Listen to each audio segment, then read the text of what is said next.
In this tutorial you will learn how to add brand names.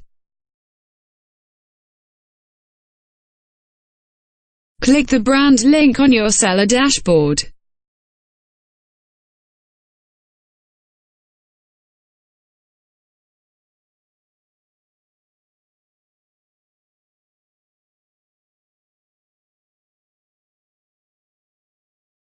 This link is to create your product brands. Your brands will be used at the time of product adding. To add a new brand, select main category in the select box provided.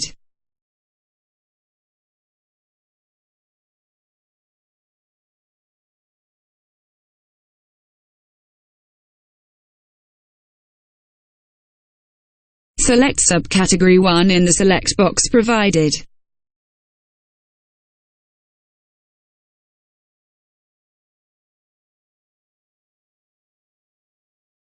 Select subcategory 2 in the select box provided.